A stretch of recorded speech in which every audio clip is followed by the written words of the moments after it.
Towards the end of the 20th century, a phenomenon arose in which people reported near-death experiences, otherwise known as NDEs, in which they encountered some form of afterlife reality. Modern medicine began referring to these occurrences as the Lazarus phenomenon, after another biblical character, also named Lazarus, who was revived by Jesus 4 days after his supposed death. But just what is near-death experience? Dr. Jeff Long elaborates. Well, as the name near-death experience implies, these people have some event in which they are severely physically compromised. Generally, there's a severe physical malady that occurs very suddenly often or at the end of a chronic illness. Near-death experiences are very frequently associated with cessation of heart function or cessation of breathing function, and very often both. And given that 10 seconds after that the EEG, a measure of brain electrical activity, goes absolutely flat, it's medically inexplicable that near-death experiencers are having a conscious experience.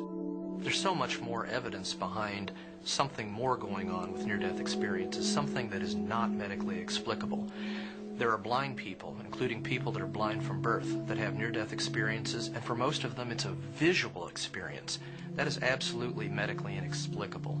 These are people that are blind that for the first experience in their life where they've had vision and can see things in the world was during their near-death experience. There is no other explanation for that. Time and time again we hear accounts of people that have their near-death experience and their consciousness separates from their body. So from a vantage point of their consciousness apart from their body, they're able to see and hear what's going on around them while they're being resuscitated.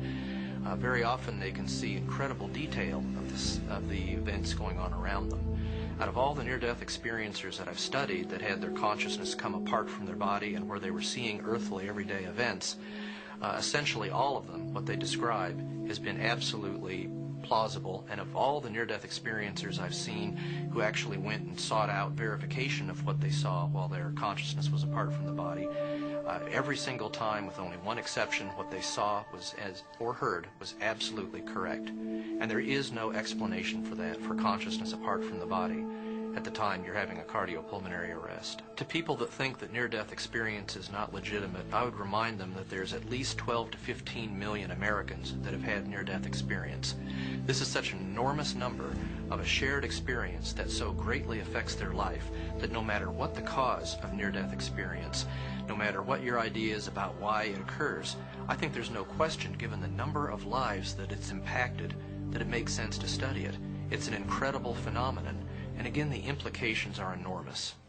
A medical practitioner who has experienced this firsthand is Dr. Melvin Morse of Seattle's prestigious Children's Hospital. The near-death experience is, in fact, the dying experience. We will all have this experience when we die. The interpretation of the experience is in dispute. Nevertheless, it's a scientific fact, not a belief system, that we will have this experience when we die. There have been 3 major scientific studies of near-death experiences in the last 15 years. And all 3 of these studies document that these experiences are real and they'll happen to us all when we die. So the old ideas that these experiences are caused by a lack of oxygen to the brain, or are hallucinations caused by chaos in the brain at the point of death, are caused by the drugs that are given to patients that we resuscitate when we're dying, those ideas were, of course, respectable scientific theories, but turned out to not be true. In fact, near-death experiences are the dying experience, and that's a scientific fact, not an opinion.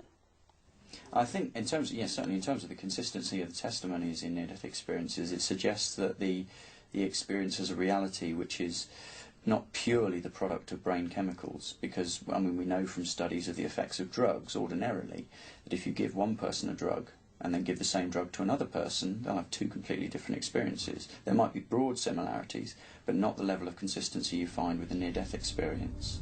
Science cannot give us the definitive answers to our questions about the afterlife. Not yet.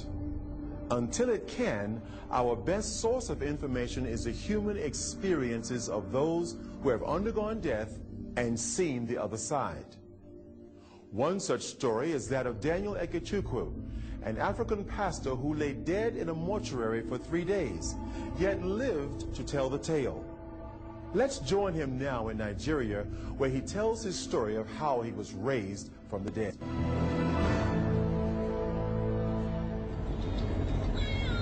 As he headed down one of the dirt roads, he reached down to apply the brakes. But there was no response. Daniel began to pump the pedals furiously, but to no avail.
And the ministry. Don't try to talk. I have put their house. Please don't talk. Someone called early and when the ambulance that took me from the hospital and my wife, they were on a high speed rushing me to another better hospital. So suddenly I had some feelings, and for me to look up, I saw 2 angels.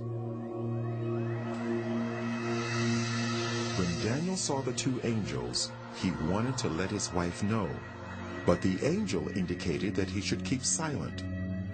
Immediately, Daniel's power of speech was taken from him. Neka began to cry, fearing that Daniel would die. The angels took Daniel by his shoulders and lifted him out of the ambulance. Suddenly, Daniel found himself in another place with one of the angels. Daniel, I have a lot to show you.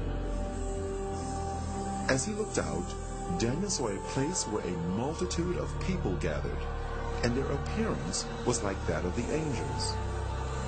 Their color was pure white, and their bodies seemed to glow with radiance.